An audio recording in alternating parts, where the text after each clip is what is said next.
Eh bien, cette saison 2 démarre pas mal. Bon, avant de commencer, j'aimerais revenir sur quelques petits points à boucler sur la saison 1 dont on m'a parlé quelques fois dans les commentaires et sur lesquels j'aimerais revenir. Je vais essayer de faire ça rapidement, de façon à ce que ça dure pas un quart d'heure, 20 minutes avant la critique de l'épisode. Donc, premier point, Bellfire. J'ai eu quelques reproches comme quoi, comment se fait-il que je n'apprécie pas Bellfire? Ben, j'ai envie de dire, je ne le connais que depuis 2 épisodes, le personnage. Je ne l'ai connu qu'enfant. Et en tant qu'enfant, il est intéressant par rapport à ce qu'il représente, par rapport à Rumpelstiltskin. Mais en tant que personnage en lui-même, je le trouve pas très intéressant. Je veux dire, il manque, il a un développement trop rapide sur certains points qui fait que... ouais, en tant que personnage en soi, je le trouve pas particulièrement intéressant. Il est intéressant par rapport à ce qu'il représente pour Rumpelstiltskin, comme je l'ai dit, et par rapport à ce qu'il pourrait être dans notre réalité. D'ailleurs, je vais revenir rapidement là-dessus au début de la critique. Mais, ouais, pour ce que j'en ai vu, je le trouve pas... peut-être que quand je le verrai adulte, je le trouverai aussi génialissime que certains commentaires le décrivent. Apparemment, il est super, ce personnage. Genre, le meilleur perso de la série. Je veux dire, ok... j'attends de voir, hein. Pour l'instant je l'ai vu qu'enfant dans 2 épisodes. Mais voilà, hein, c'est juste pour vous dire que pour l'instant c'est pas sensationnel, mais ça peut facilement changer par rapport à ce que je vais découvrir dans la suite. On m'a repris sur la relation entre Marie-Margaret et David dans un commentaire, histoire de dire que oui, leur couple est voué à ne pas marcher. C'est ce à quoi j'ai envie de dire, sans déconner, j'avais compris. Le truc c'est qu'il y avait une façon beaucoup plus intéressante d'amener ça. Et d'ailleurs, au début, c'était intéressant. Je veux dire, leur relation dans les épisodes 3 et 6, il y avait un côté dramatique dans la façon dont ils ne pouvaient pas être ensemble qui était intéressant. Par contre, dans la suite, j'ai trouvé que c'était à chier. Voilà, je trouvais que c'était géré comme dans la série Les Feux de l'amour, presque. Et c'est pour ça que j'ai trouvé que c'était chiant à partir de l'épisode 10.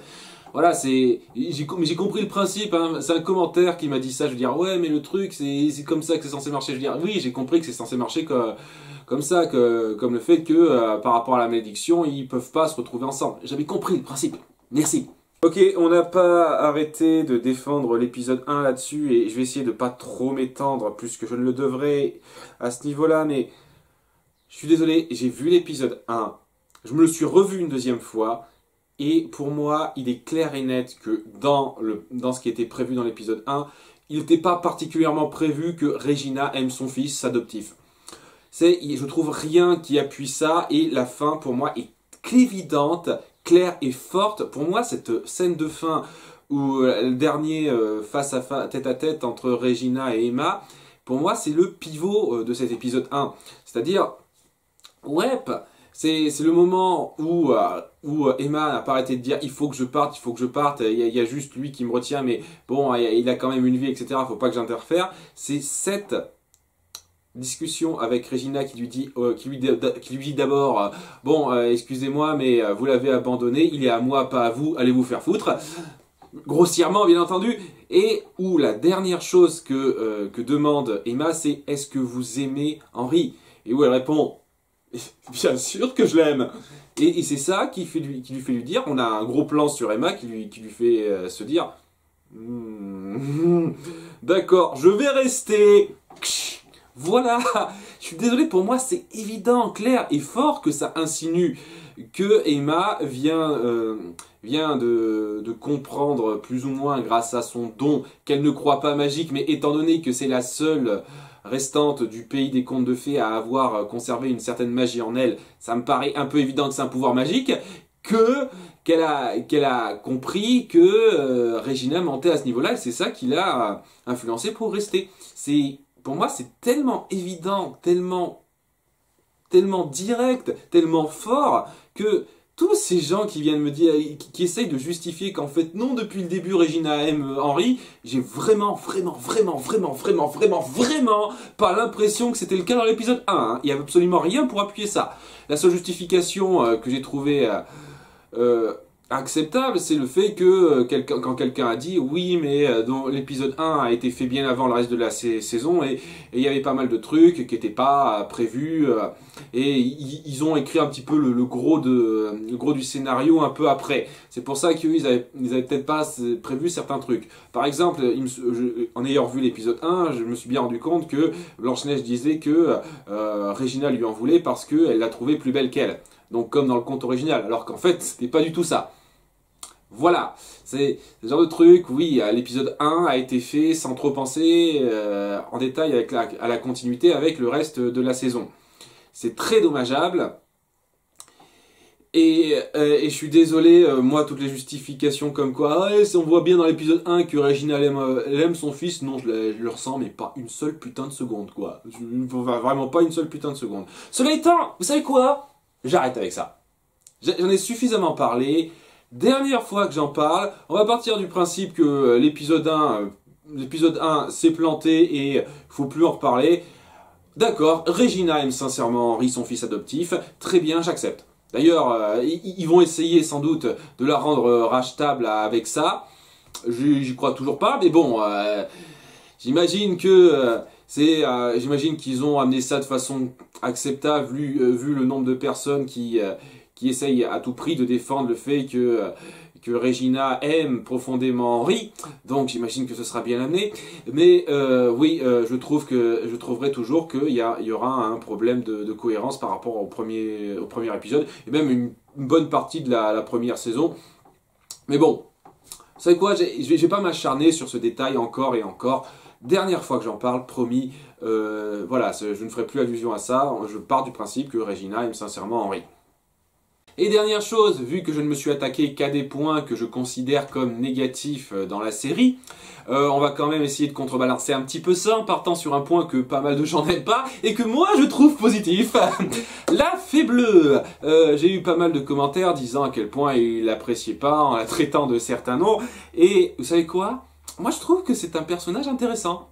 Alors oui, il y a l'épisode 14 où elle empêche le couple Nova-River d'être heureux. Et je sais que ça peut rendre le personnage un peu antipathique. Moi, je trouve que c'est en partie ce qui la rend intéressante, le personnage de la fille bleue. C'est quelqu'un qui pense au plus grand bien avant de penser au bien des autres. Sachant que ça peut porter à débat par rapport à Rumpelstiltskin dans l'épisode qui concerne l'épisode 19, où elle aurait pu l'aider à revenir dans le monde des humains sans le laisser courir après une malédiction.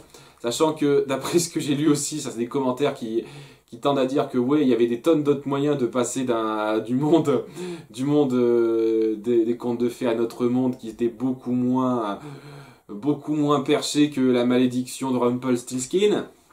Voilà, donc ça sent le truc, c'est pas un truc imputé à la fée bleue, ça sent juste les trucs que les scénaristes vont inventer au fur et à mesure pour essayer de faire marcher leur histoire, quoi. Donc, c'est pas un truc que je vais imputer à la fée bleue, ça. Mais bon, oui, du début à la fin, on sent que la fée bleue, elle essaye de penser au plus grand bien, de voir le tableau en grand sans se concentrer sur les détails. Et j'aime bien ce genre de personnage. J'aime bien ce genre de personnage qui voit au plus grand. Vraiment, qui voit le grand tableau et pas juste le bonheur d'une personne caca comme ça. Quand elle a voulu faire en sorte que River et Nova ne finissent pas ensemble, elle a pensé au grand tableau en se disant que oui, Nova en tant que fée marraine pourra aider plus de gens et que si River reste travailler à la mine, il aidera plus. C'était le truc et on le sent. D'autant plus qu'on sent quand même que, il me semble, elle n'est pas complètement ingrate, la fée bleue, puisque lors de l'épisode 21, quand ils attaquent le château du roi Trouduc, eh bien, quand Grincheux dit « Ah ben, on a besoin de fées, je connais quelqu'un qui me doit une faveur ». Sous-entendu que pour avoir lâché Nova, la fée bleue lui doit une faveur. Donc elle n'est pas complètement ingrate, la fée bleue. Honnêtement, oui, c'est un peu ce que j'ai ressenti dans cet épisode 14. Dans l'épisode 20 aussi, j'ai ressenti cette espèce de de vue en grand, c'est-à-dire il faut penser à tout le monde avant de penser au bonheur de quelques personnes à part. Et c'est un peu ce qu'on ressent aussi. Et honnêtement, j'apprécie le principe, quoi. Je trouve que c'est un personnage récurrent, intéressant, que ça rend pas extraordinairement attachant en soi, mais ça la rend très intéressante. Et honnêtement, j'aime bien ce personnage et le fait qu'elle réapparaisse régulièrement d'après ce qu'on m'a dit, moi je trouve que c'est intéressant et que ça peut faire quelque chose de bien. Donc ouais, j'apprécie la Fée Bleue pour ce qu'elle représente. Je ne la déteste pas comme certains. Voilà, maintenant que c'est dit, on va passer à la critique de l'épisode 1 de la saison 2. Avant de commencer sur le flashback et l'histoire globale dans notre monde, on commence l'épisode avec une petite scène intéressante sur quelqu'un qui vit à je sais plus quelle ville, New York ou je ne sais quoi, qui donc a une vie quotidienne un petit peu pas glope, et qui finit par tomber sur un message amené par un oiseau qui lui dit sur une carte postale de Storybrooke le simple mot broken, rompu, brisé. Donc j'imagine que c'est pour dire que la malédiction a été brisée. Et donc ce type, c'est bizarre, bon, parce qu'on le voit plus du reste de l'épisode. J'aurais tendance à parier qu'il s'agit de Bellfire. Et je reste sur mon hypothèse que ça doit être le type à qui Pinocchio parlait au téléphone dans la première saison. J'aurais tendance à dire que c'est ça. Donc peut-être que ça se confirmera, peut-être non, mais à mon avis c'est ça. Quoi qu'il en soit, donc le flashback commence sur Philippe qui réveille Aurore avec son fameux baiser. Seulement, il est accompagné par Mulan. Et oui, Mulan l'a aidé à faire pas mal de combats. Et il dit aussi que Maléfique n'est plus trop un problème et qu'il y a d'autres soucis à gérer dans le royaume maintenant. Donc, malheureusement, ils sont attaqués par un... Comment ça s'appelle ce truc? Un Wraith. D'accord, donc pendant un instant, on pourrait croire, oh mon dieu, va y avoir un crossover avec Stargate Atlantis. Mais non, ça n'a rien à voir. Ça s'appelle un spectre en français. Donc, cette espèce de créature Nazgûl vaguement, je sais plus c'est quoi cette créature dans Harry Potter, mais voilà, c'est une créature dans une cape qu'on ne voit pas, qui est du noir à la place et qui peut aspirer l'âme des gens. Donc ouais, c'est très Nazgûl sur le principe. Donc on va dire que c'est un spectre quand même, on va être gentil. Et donc, en l'affrontant, il lui prend l'espèce de médaillon qu'il porte autour du cou. Et il finit dans sa paume et ça le marque. Et donc, quand quelqu'un est marqué par cette espèce de médaillon, ça veut dire que le spectre n'aura de repos que quand il aura absorbé l'âme de cette personne. Donc, ouais, c'est... Pourquoi il s'en est pris à eux avant? Il passait là par hasard, je sais pas. Mais donc le prince Philippe cache ça à Aurore. Et après une scène d'au revoir qui manque là aussi un tout petit peu de subtilité, mais qui était jolie quand même, il dit au revoir, je vais chercher du bois pour le feu, un long baiser langoureux. Même Aurore s'en moque un peu. C'était un baiser, je reviens dans 5 minutes, ça. Mais bon, mine de rien, elle le laisse partir. Mulan lui dit, ah mais il a dû être marqué, il s'est barré pour pouvoir te sauver et ne pas être pris dans le truc. Sachant que au moment où justement il se fait absorber son âme, elles sont là toutes deux à l'observer, donc je veux dire, c'était pour lui épargner cette vue-là. Bon, et sachant que bon, Mulan est là donc... Là, il y a une relation un peu bizarroïde avec Aurore qui se crée au début. Une femme. Je sais pas si elle est surprise par rapport au fait qu'il a voyagé avec une femme, son amoureux pendant tout ce temps, ou si parce que, ah mon dieu, une femme guerrière. J'ai trouvé que ça dépassait un petit peu le stade de la surprise et que c'était un peu... ouais. Sachant que je pense que c'est plutôt par jalousie qu'elle dit ça, parce qu'à un moment donné, elle dit « Ah, mais tu l'aimes toi aussi !» Et ce qui me fait... Et Mulan dit « Non, vous vous trompez. » Et ça me fait légèrement marrer, ça. Sauf que par rapport à une révélation qu'on aura sur Mulan plus tard, alors sachant que j'en avais déjà parlé au tout début quand j'ai lancé cette liste de vidéos, c'est-à-dire que c'est un truc que j'ai su sur Mulan un peu contre mon gré, c'est-à-dire que on en faisait tellement des caisses sur ce passage, ce développement autour de Mulan que j'ai pas pu ne pas en survolant YouTube, j'ai pas pu ne pas tomber dessus et au final j'ai su sans vouloir le savoir quoi. Mais bon, donc ça me fait un peu marrer en sachant ça quoi. Mais bon, sachant que oui, donc elle rattrape Philippe et elle l'observe avoir l'âme aspirée en criant non et sans rien faire. Voilà, ça aurait pu être un petit peu mieux mis en scène.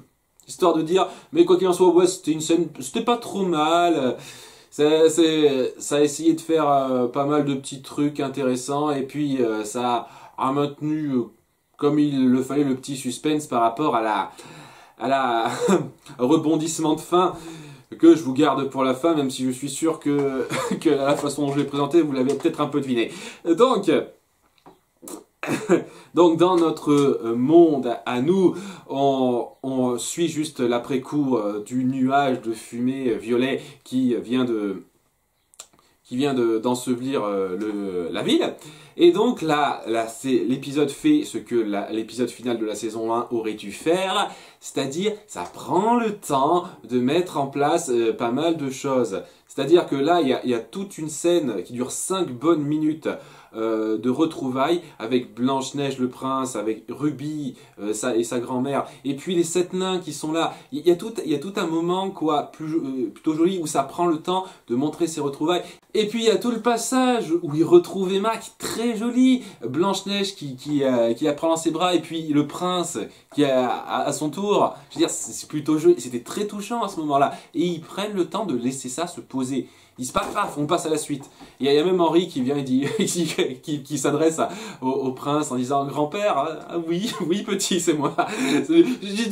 C'était drôle et touchant aussi. C'était un passage vachement touchant. J'adorais ça. J'adorais ce moment-là.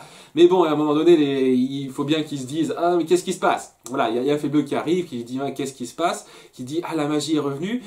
Qui dit la magie est revenue, mais apparemment c'est un peu particulier, j'ai pas accès à ma baguette, j'ai pas accès à la poudre de fée, donc je peux pas faire de magie comme telle qu'elle est. Et apparemment je peux pas me retransformer en fée comme avant.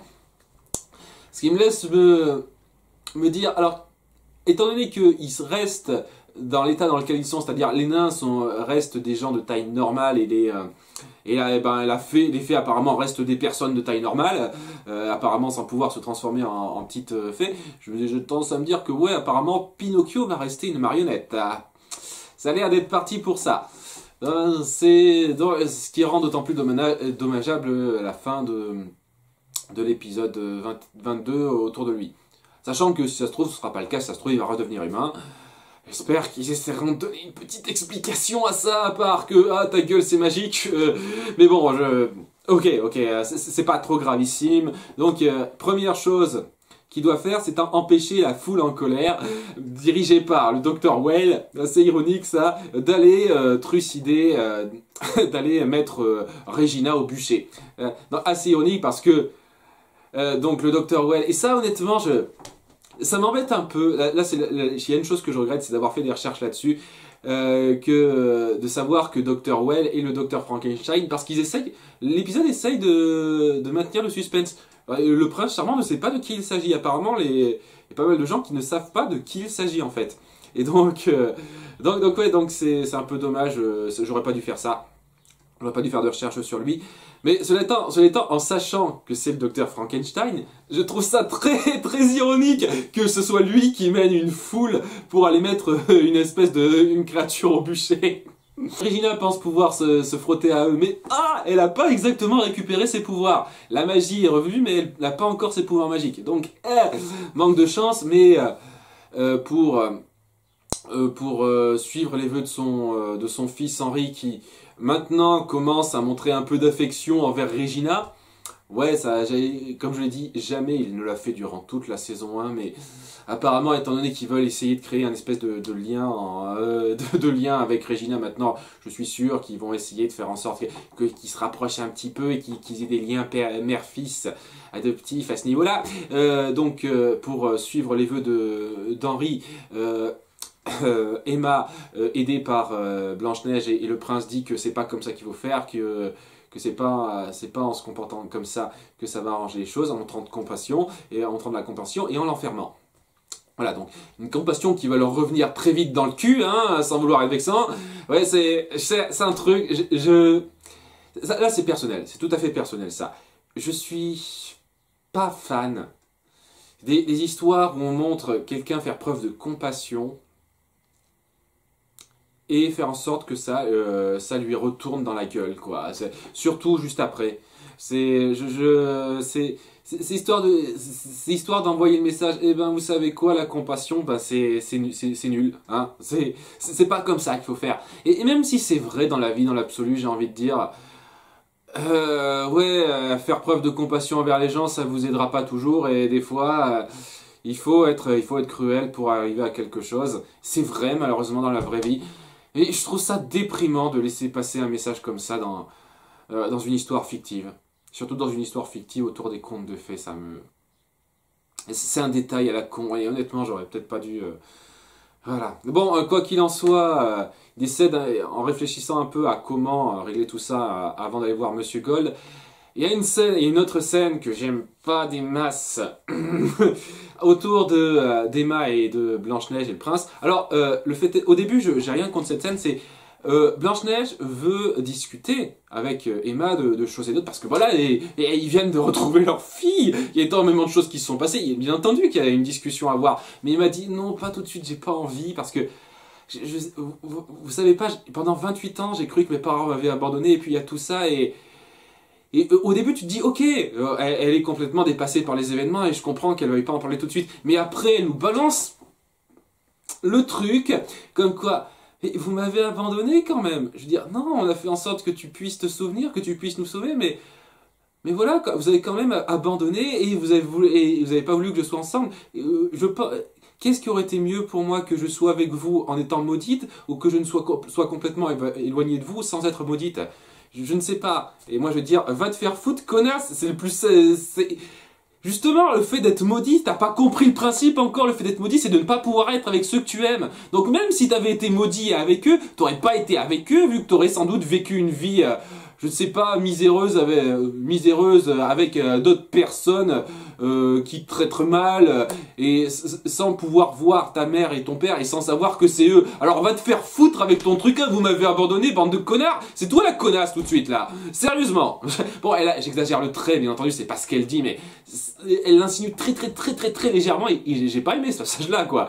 Je veux dire que tu te sens pas à l'aise avec le fait que soit tes parents que tu as plus longtemps vu et que c'est une situation compliquée, je suis complètement d'accord, mais le fait que tu dises « Oh, ça aurait été pas...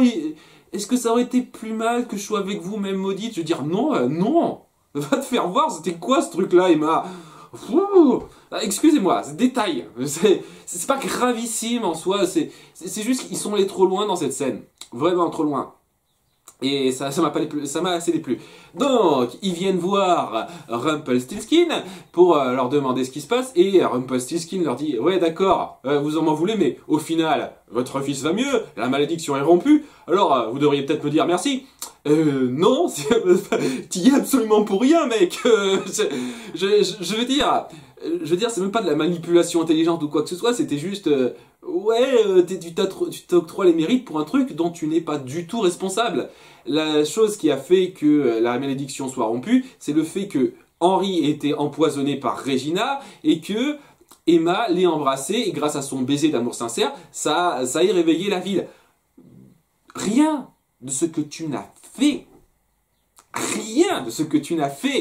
n'a amené à ça. Je pense que tu aurais facilement dû être pris là, mais bon, c'est là que on voit qu'il a invoqué donc le spectre qui est pour s'en prendre à Regina, parce que Belle lui a dit que c'était elle qui l'avait enfermé pendant tout ce temps. Voilà, donc il l'a très mal vécu, il l'a marqué avec le même truc, le même médaillon qu'on voit dans le flashback, donc qui apparaît comme ça, histoire de nous faire croire que oui, ça doit être le même médaillon, exactement le même médaillon que celui du flashback, qui vient du même spectre, etc., etc. Voilà, jolie petite fausse piste là, à ce niveau-là. Et au moment où le spectre se fait voir, se fait ressentir dans la ville, il dit cash, Rumpelstiltskin, ah ça doit être moi c'est moi qui ai invoqué ce truc-là pour en finir avec Regina. Voilà, donc c'était très intelligent d'avouer ça. Voilà, plutôt que de jouer les mecs qui ne savent pas, je dis, ah, qu'est-ce que c'est? Moi non plus, je ne sais pas. D'autant plus que, justement, surtout par rapport à ça, il y a Belle qui est à côté et qui lui a fait promettre de ne pas tuer Regina pour ne pas tomber, plus bas qu'elle. Et donc, pour pouvoir rester avec lui. Et finalement, non, elle a entendu ça, et c'est là qu'on a une scène de rupture qui n'en est pas une puisqu'elle revient à la fin, qui malgré tout, je trouve que c'était un peu trop...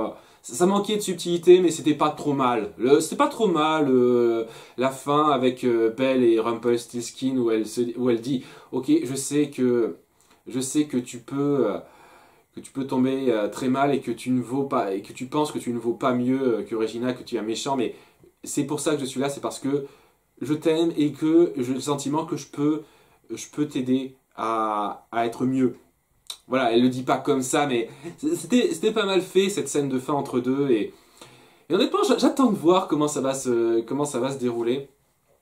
Je sens que ça va se terminer de façon pas super, et qu'à un moment donné, ça va casser de façon assez tragique entre eux. J'espère que ça va être... ou peut-être que je me trompe, mais je sais pas, en 6 saisons, j'ai du mal à croire que le couple va rester soudé pendant 5 saisons. J'ai le sentiment que va y avoir des bas, et quelques hauts, mais il va y avoir des bas dans cette relation. Mais voilà, c'était plutôt bien amené, malgré le fait que ça manquait de subtilité à un moment donné. Voilà, cette partie-là. Donc voilà, une fois fini de parler de Rumpelstiltskin, Emma, Blanche-Neige et le prince, étant donné que ce sont des âmes nobles et veulent sauver Regina, avant qu'elle se fasse aspirer son âme, donc ils arrivent à chasser le spectre. Et c'est là que Regina dit que comme on n'a pas trop à faire à de la magie, on n'arrive pas trop à avoir accès à notre magie, on va utiliser le chapeau de Jefferson, le chapeau qui permet d'envoyer dans notre monde.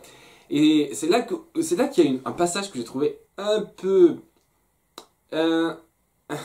curieux. Alors, soit dans le bon sens, soit dans le mauvais sens du terme, ça dépend. Pour moi, soit cette scène est stupide, soit elle est intrigante. Un peu. Alors, elle dit à un moment donné, Emma, en voyant le chapeau, ah, mais c'est le chapeau de Jefferson, voilà ce qu'il cherchait. Et là, c'est là que Regina dit, qui est Jefferson? Alors, soit elle la prend pour une poire en disant « Ah, mais je ne sais pas de qui vous parlez », et à ce moment-là, c'est n'importe quoi, parce que voilà, il y a un moment donné, il faut arrêter de jouer les idiotes, quoi. C'est bon, elle a rencontré Jefferson, donc elle sait qui il est. Soit c'était histoire de dire que en se faisant partiellement aspirer l'âme, parce que oui, le spectre avait un petit peu commencé son boulot, elle a perdu certains souvenirs un peu spécifiques, c'est-à-dire qu'elle se souvient pas de qui est Jefferson, mais elle se souvient quand même de son chapeau magique et de ce qu'il peut faire. Ce que j'appelle de l'amnésie sélective. Ouais, c'est de l'amnésie scénaristique, hein, la mémoire scénaristique sélective, comme je l'ai dit dans ma critique de Le Monde de Dory. Mais bon, ok, si c'est le cas, ça veut amener un truc intriguant et c'est pas mal. Donc, ils se battent contre le spectre en essayant de faire en sorte que le chapeau marche. Il marche pas, mais c'est là qu'Emma met sa main sur l'épaule de Regina et paf, le chapeau marche. En emportant donc le spectre, mais également Emma et Marie-Margaret. Je vais arrêter de l'appeler Marie-Margaret, c'est Blanche-Neige maintenant, elle a plus ce nom-là. Et Blanche-Neige la suit, le prince essaye de les suivre, mais malheureusement le portail se referme juste avant qu'il n'entre. Et pour je ne sais quelle raison, c'était suffisamment fort pour que ça détruise le chapeau. Ok, aussi facilité scénaristique, et c'est là que le prince, complètement pris de colère, lui dit où ils sont, est-ce que vous pouvez pas faire ça? Et juste un truc, rapidement, j'aimerais parler de Joshua Dallas Joshua Dallas, l'acteur qui joue le prince charmant, j'en ai pas trop parlé, mais je trouve que c'est un excellent acteur. Je veux dire, c'est pas juste quelqu'un qui est là pour être brave et avoir des répliques drôles. Quand il est affecté émotionnellement, il le montre, quoi.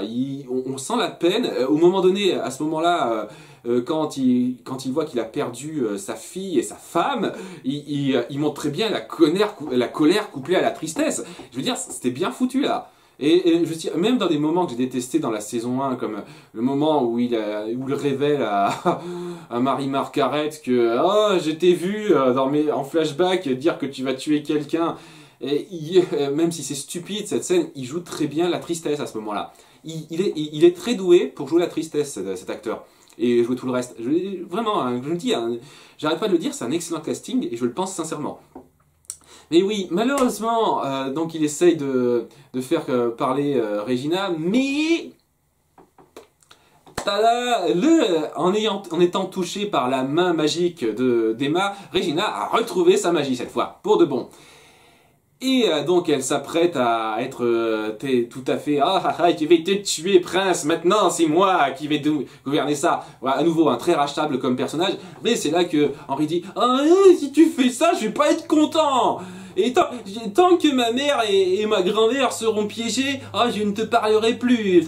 Et c'est là qu'elle est complètement dévastée par ça, la pauvre Regina, et que j'imagine elle va vouloir les aider pour faire plaisir à son fils, parce que maintenant il signifie plus que tout pour elle.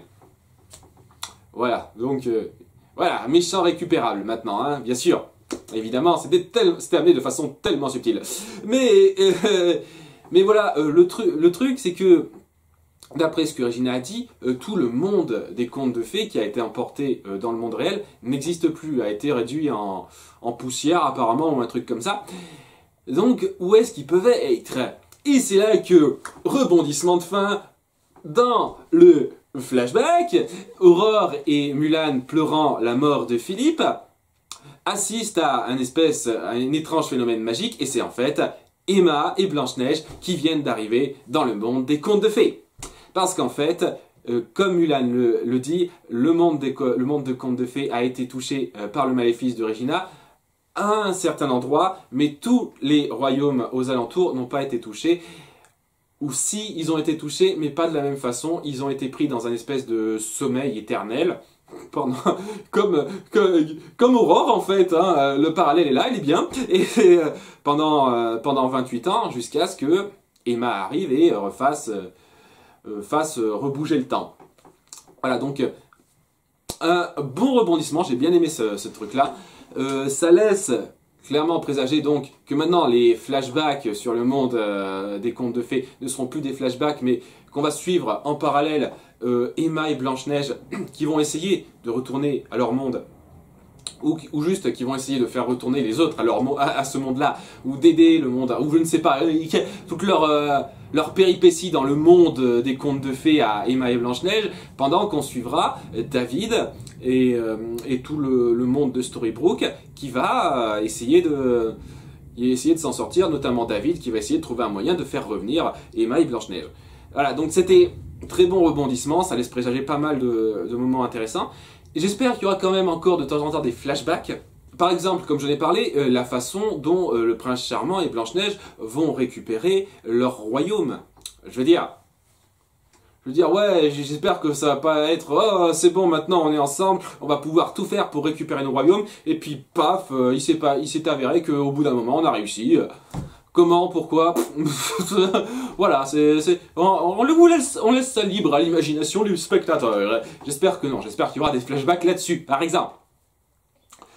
Et ouais, donc c'est un bon épisode pour lancer le truc. 2-3 passages ci et là que j'ai trouvé un peu discutable, mais honnêtement c'est bien mieux que le dernier épisode de la saison 1, et puis ça relance bien, ça relance bien sur ce qui a été amené. Et honnêtement, je suis à nouveau intéressé pour voir la suite. Voilà, donc j'avais un peu peur à la fin de la saison 1, ça me rassure un peu ce début de saison 2. C'est parti pour l'épisode 2, à bientôt, ciao!